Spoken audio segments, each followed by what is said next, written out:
Hello, sir. Good evening, and thank you for connecting with us for the interview session. Moving on to the first question.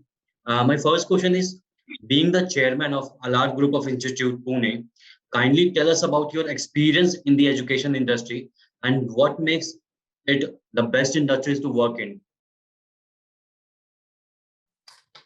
Education industry is the very good industry. It is a industry where you can have a social connect. You have a lot of things to do for the society, and you have a lot of things to do for the young youth generation of India, which is coming forward. Through education, you can make a whatever kind of changes you want to do for the education field, and you can inculcate the different kind of skill-based education which makes upcoming youth of India to go for either for a job or for an industry or to become an entrepreneur. So education is a very, very primary requirement of the life, which gives a skill in you, and it gives a knowledge to your brain, where you can decide your life parameters and paths up. Okay, sir. Moving on to the next question. Any of the significant challenge that you have faced as a chairman of the institute? Yes, of course. See, I have spent almost about 30 years in a industry, engineering industry. I was a chairman and main director for Alard Industries Limited, where we manufacture sugar plant, chemical plant, cement plant, boilers. I have a factory in Satara district. So almost since 1987 to 2006, I was in that business, and I have faced a lot of challenges in the industry. I have seen a lot of up and downs where industries used to have a lot of business, a lot of money. There was some time when we do not have any orders. There is a financial crisis, a lot of problem with the labor management. And then subsequently, I diversified in 2004 in an education field. I started first institute as an MBA college, AICT approved with Pune University affiliation. And since then, I found that what I used to think when I was in industry, I used to think that education is the white collar job. It is a place where you don't have to do anything. Everything system provides you, and you have to run the education. But when I entered into this, I found that there is a tremendous severe problems of regulatory authorities. The government has made so many institutions for regulate education. Like I mentioned, there is, if you talk on the national level, there is a AICT, there is a PCI, and there are different kind of architectural board and so many things. And when it comes back to the state, there is a director of technical education, then comes the university. So I found a problem where every regulatory authority has different kind of measures. Like in terms of if you talk infrastructure, if you talk other curriculum things. So everyone doesn't say the same thing. Like earlier, we have to approach AICT for getting any permission of pharmacy or engineering or architecture. And then we have to move to a council of architecture or council of pharmacy. Then there is a tremendous contradictory between the AICT who is giving the permission and like if I mention PCI, Pharmacy Council of India, they are the two regulatories. One is giving the permission for the technical institution and other is regulating the academics like course and other thing.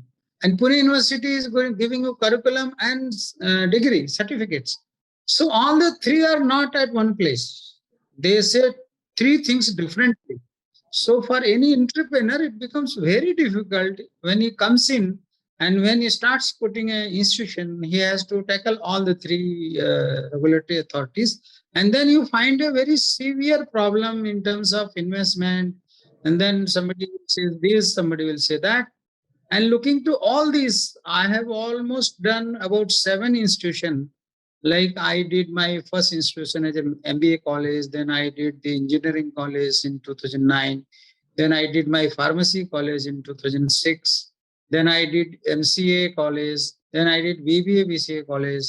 And subsequently, in last 3-4 years, I've opened two schools. One is CBSE school and another is state board school from class 1 to 12th. So I found that when you deal with the regulatory authorities, you have to face so many challenges. And then the entrepreneur, it becomes very difficult for him, because if he is not the expert, then you have to hire the expert from the market. And every expert has different kind of opinion, different kind of suggestions. So you just go on lingering here and there.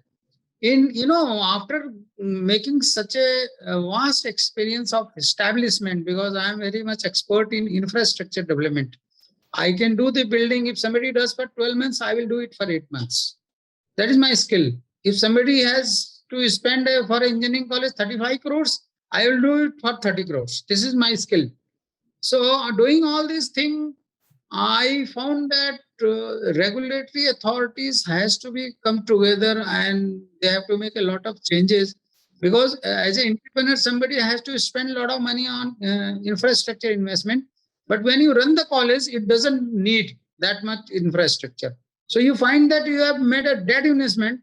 But as government of regulatory authorities are mandatory that you have to make this. If you don't make, you will not get the permission. So on this subject, I did my PhD. That what are the deficiency in regulatory authorities and what is to be done for the new entrepreneurs who wants to come and start educational institutions. So there are a lot many things in education.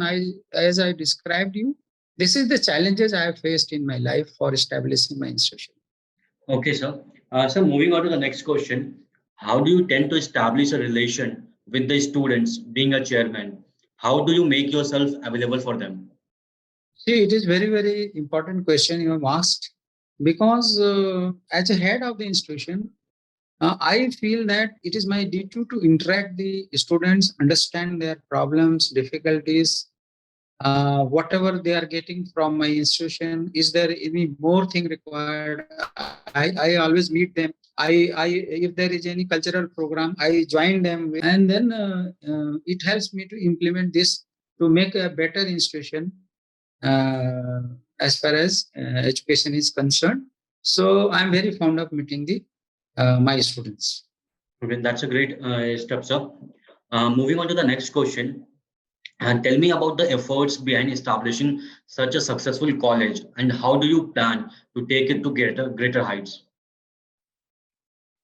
See, for establishing an institution, it is a very, very difficult job, because as you know that a lot of capital investment is required. I'm in Hinjawadi now. 1 acre of Hinjawadi is about 10 to 12 crore rupees. For establishment of any institutional, there is a very big capital investment. And for any entrepreneur, it has become very difficult. Suppose you borrow the money from bank, and if you pay around 13-14% interest, and then you have to pay the salaries and all overhead expenses, if you calculate as a business or as an industry or whatever you mention it, so it becomes very, very difficult for the educational institution to survive. Because now in today's there is a government policy that there are so many class of students who are getting the scholarship from the government. That scholarship doesn't come in time, and then there is a very big problem of cash flow maintenance for running educational institutions.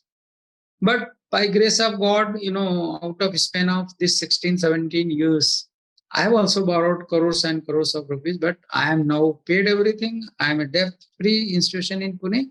I'm paying the salaries very regularly to my teachers, and I'm trying to spend a lot of things for like bringing the industry here, training my students how they will be fit in for the industry to absorb for the jobs.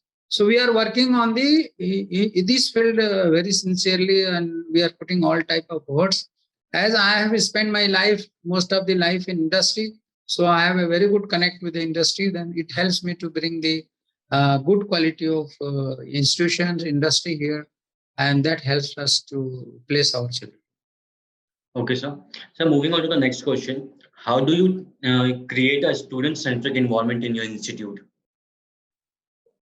Beg your pardon? Sir, how do you create a student-centric environment in your institute? Student centric. Yes, sir. See, I try to give them a lot of practical thing, like as far as engineering is concerned, the pattern of Indian education is around 70 to 80% is a theory, only hardly 20% is a practical thing. In my institution, I am trying to make it differently. I like when we talk abroad universities, they are putting 70% practical and 30% theory.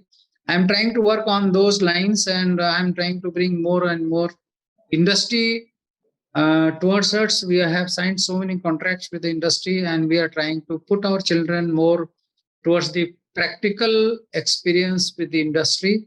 And this makes our student to be always engaged, along with the theory education. They are busy with the industrial practical experiences and execution of the different kind of the project with the industry.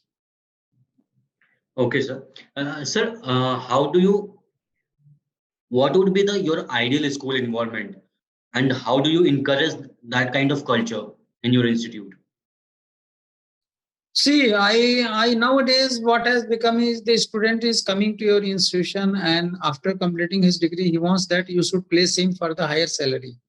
But I always say that you will get the salary for the skill which you have inbuilt by the God in you. There is a class where 60 students get the same kind of teaching, same teacher teaches them, same curriculum there is same university or the board who gives the results. But when life goes further, you find that hardly 30-40% children are successful. Either they are successful as an industry entrepreneur, or they are successful in the job, and rest of them are mediocres who just fight whole of their life to survive their bread and butter. So I always say that every God has given you everything. He has not differentiate anybody.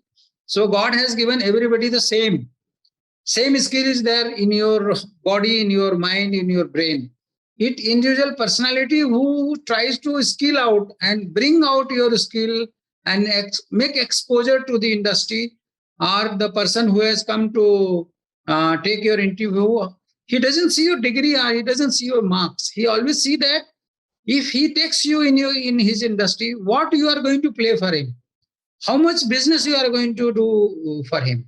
That is the recruiter angle where he takes any new guy in his industry.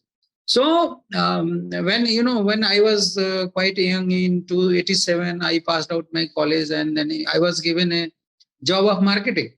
So there are different kind of industry people used to do the marketing. My target was that I have quoted something, so I want this order.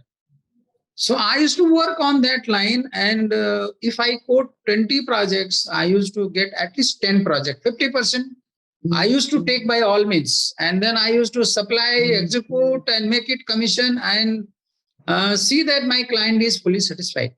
So this is a inbuilt process of every human being, and those who are understanding that I have to create my value wherever I am working, they are only successful. Rest of the people are fighting whole of their life for better living and life. Okay, sir. So moving on to the next question, what goals do you have in your mind for your institute and for next few years? See, now as I told you that we have got most of the programs like engineering, pharmacy, management, degree college, schooling, everything we have. Now we are focusing more towards the making, autonomous institute. We just did our NEC. Pharmacy college has been NEC aggregated. Engineering is done. Now we are trying for MBA. Then we are going for NBA. We want to do NBA accreditation from Central Government of India. Means, in short, I want to make my education on the quality platform. I want to make it number one. And then subsequently, in coming futures, we will definitely go for making our institution as a private state university. This is my final goal. Okay, sir. Sir, moving on to the last question.